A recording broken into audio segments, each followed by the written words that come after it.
औज़ुबिल्लाहि मिनश्शैतानिर्रजीम बिस्मिल्लाहिर्रहमानिर्रहीम अल्हम्दुलिल्लाहि रब्बिल आलमीन अस्सलातु वस्सलामु अला अशरफिल अंबिया वल मुरसलीन। तमाम तर हम्द सना, तमाम तर तारीफ़ें उस खालिक यकता के लिए जो रहमान भी है और रहीम भी है।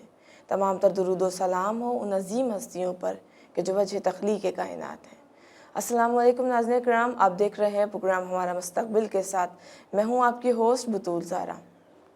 जी हाँ नाज़रीन किराम, आज के प्रोग्राम की इब्तिदा करते हैं एक शेर के साथ कि शायर ने कहा, जब हवाओं में नमी महसूस की अब्बास ने, एहतियातन सांस अपनी रोक ली अब्बास ने।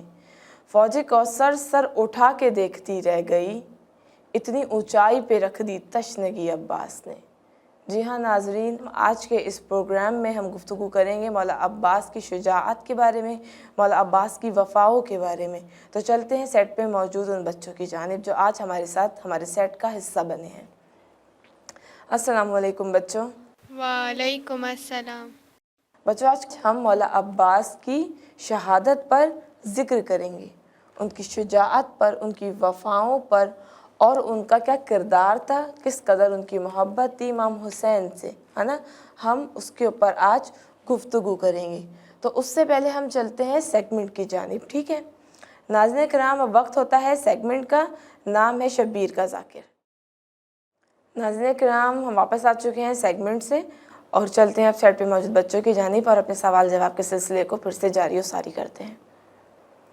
जी बच्चों, मौला अब्बास के फ़ज़ाइल पर निगाह डालें तो किस कदर मौला अब्बास के फ़ज़ाइल और किस तरह से उन्होंने इमाम की इताअत की है ना।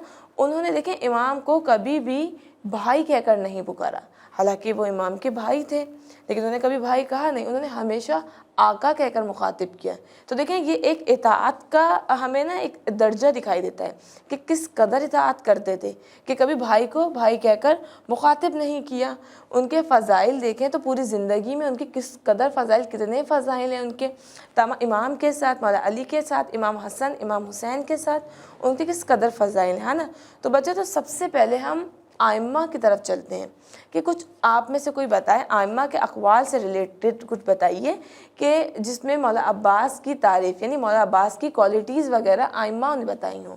कोई बताना चाहे इस बारे में? इमाम सादिक ने मौला अब्बास की ज़ियारत में उन्हें अब्दुस सालेह कहा है, यानी इंतहाई नेक बंदे खुदा। और इमाम के फरमान की रोशनी में गाज़ी अब्बास इमाम अली, इमाम हसन और इमाम हुसैन के इताअत गुज़ार थे।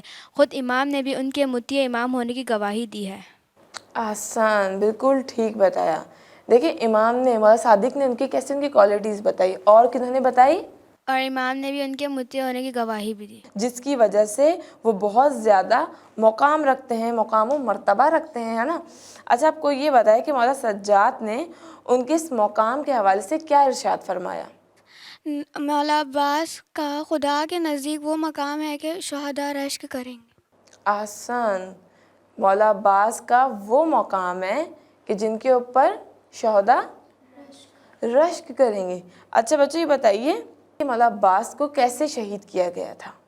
जब मौला अब्बास नहर पर पानी लेने गए तो पानी भर के पलटे तो छुपी हुई फ़ौजों ने आप पर हमला कर दिया और एक एक करके आपके बाजू कलम कर दिए और आपके सर पर एक ऐसा वार हुआ कि आप जी से ज़मीन पर आ गए।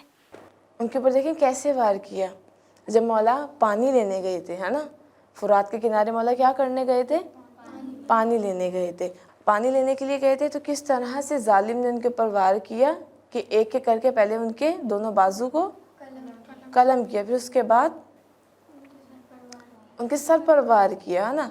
देखिए आप लोग ये सोचें कि जब मौला अब्बास के दोनों बाजू को कलम कर दिया गया था तो वो घोड़े से ज़मीन पर कैसे आए होंगे, है ना।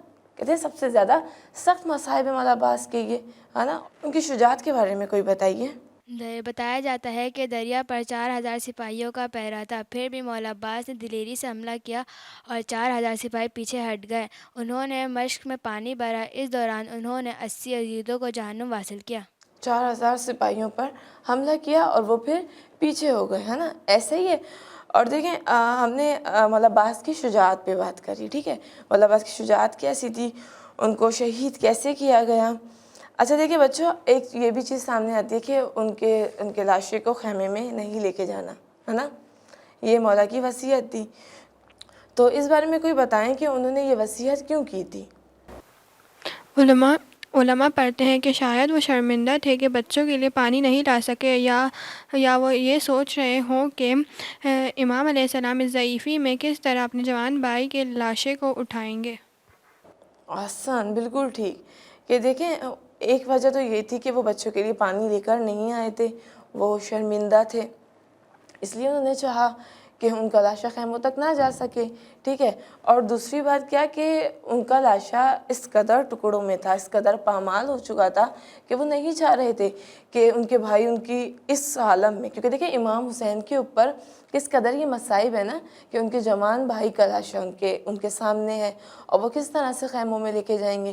تو وہ ایک طریقے سے علماء نے فرمایا ہے کہ وہ دونوں باتیں ہیں کہ ہو سکتا ہے کہ یہ وجہ ہو کہ وہ پانی لے کر نہیں آئے تھے، اور ہو سکتا ہے دوسری وجہ یہ ہو کہ وہ ان کے جوان بھائی ان کا لاشا کیسے اٹھائیں گے، کہ وہ خیموں تک کیسے لے کر جائیں، کہ اس لیے انہوں نے وصیت کی تھی کہ میرا لاشا خیمے میں نہیں لے کے جائیے گا، اور ان کے لاشے کو وہیں خیمے میں چھوڑ دیا گیا، وہیں فرات کے کنارے پر پانی کے پاس امام نے وہیں پر ان کے لاشے کو چھوڑ دیا گیا تھا۔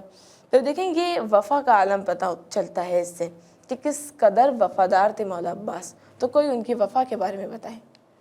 انہوں نے دریا پر پہنچ کر بھی پانی نہیں پیا، وہ سائے کی طرح امام کے ساتھ رہے، اور جب انہیں کسی نے یہ آفر کی کہ اگر وہ امام کا ساتھ چھوڑ دے تو ان کی جان بچ جائے گی، تو مولا عباس نے ان کی آفر کو ٹھکرا دیا۔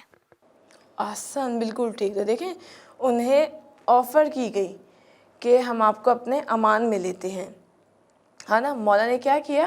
مولا نے ان کی امان کو لعنت بھیجی، مولا نے منع کیا کہ مجھے تمہاری امان میں نہیں آنا۔ مولا نے ان کے اوپر لعنت کی اور ان کی آفر کو ٹھکرا دیا۔ اور پھر مولا نے کیا کیا؟ مولا نے مشکیزہ بھرنی چاہی اور بھری بھی، اور پھر مولا چاہ رہے تھے جب کہ وہ مشکیزہ کو لے کر خیموں تک جائیں، تو پھر ظالم نے چھپ کر ان کے اوپر وار کر دیا، ہاں نا بچوں۔